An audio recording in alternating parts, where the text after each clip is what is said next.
In this devastating video, this man narrated how the men of the underworld took them, double crossed them, and took them, and they were taken inside the bush, inside the forest, and how the Nigerian security personnel rescued them from the hands of the men of the underworld. Our express roads, our highways are no longer safe. I don't know what is happening in this country. It's so sad that this kind of thing is still multiplying every day in Nigeria, despite the cry of the public to the government to make sure that our highways are safe. What can we do? Not be everybody get money to enter flight. Anyway, let's watch this devastating story from this man. We were on our way going to East yesterday. So those guys, they were on Toyota Yaris, red Toyota Yaris, wagon, Toyota Yaris.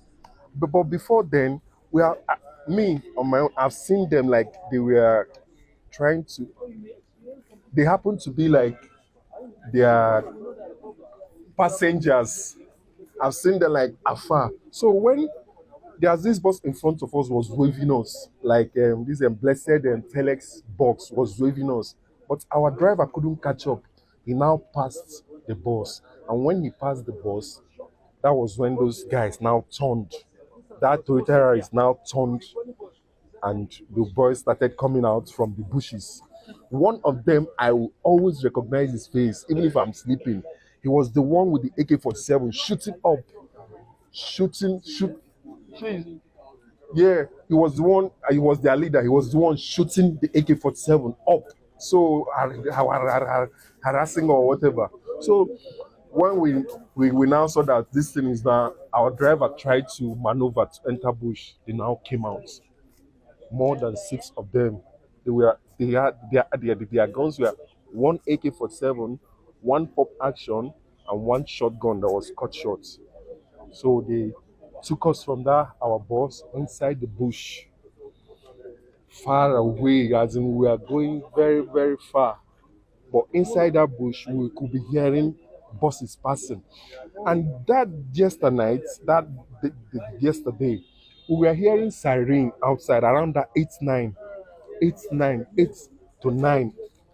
So I was telling my guys, maybe this thing rescue guys, so because we had like two gunshots that night. We are The siren will go up and it will come down, it will go up. Maybe they were searching, but they couldn't locate because those guys, they are amateurs with big dreams. They had informants, I believe, because they were moving us from here to here, here to here, here. Even today, this morning, they moved us from where we were yesterday to the present place. They came for the rescue team now sorted us out. And their plans. They were telling us, you 100,000, you 100 million, you 70 million, you 50 million, the children 20 million. And I happened to be the one that collected every bit, like, but God came for the rescue. God came. So their plan today was that they were telling us to be calling our people. I told them that I called my people. They said they will raise 500,000 or more. That was when those guys beat my life, like. But all the same, that glory belongs to God. We were rescued swiftly, like no scratch on our body. It's only the guy that tried to escape yesterday from them that they cut his hand. But it wasn't a good experience for anybody, and it will never be a good experience for nobody. Okay, first of all, kudos to the Nigerian security personnel, those that acted swiftly to rescue them. Because based on the man's story, you can see that everything was so fast. They acted immediately. They got the information. Now, I would advise the government to see if there is a way they will deploy policemen, patrol policemen, you know, on our major highways, at least from like They will be running around all the major highways. We can do it. It's not a hard thing. Because if you check the way, okay, just like this Oshun election that is coming up, you will see the amount of the number of policemen they will send to they will send to Oshun for an ordinary governorship election. Let me use the word ordinary. Not that the governorship election is not powerful, but it's just an election. But you will see the number of policemen they will send there to go and just do busy doing nothing. But they will not use those numbers to safeguard our roads. I don't know. I don't know. Sometimes I wonder what these our leaders, what they think. I wonder the kind of mentality they have. It's not that they don't travel. They travel out of Nigeria. They travel abroad. They travel to all these Western countries.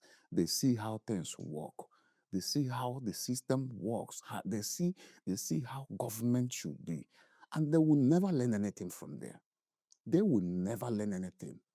You will still see them come back here, ruling us as if we are animals, as if we are conquered people.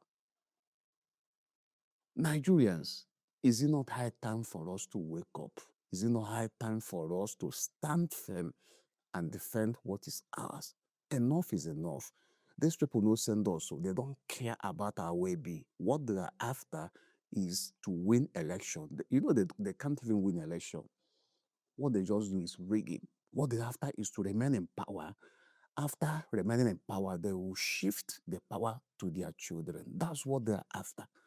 When we Nigeria wake up and stand up and forget about tribalism and forget about religion and focus and fight for one single goal, which is the liberation of Nigeria. Those men of the underworld cannot capture those elites, those powerful men in the government, because they will use flights to travel and they will be well secured with armored vehicles. Everything lies on our head, we, the citizens. But tomorrow we will still complain. Election will come up. You will see this Ocean election that is coming up. You will still see some people will collect money to vote and to Nigeria.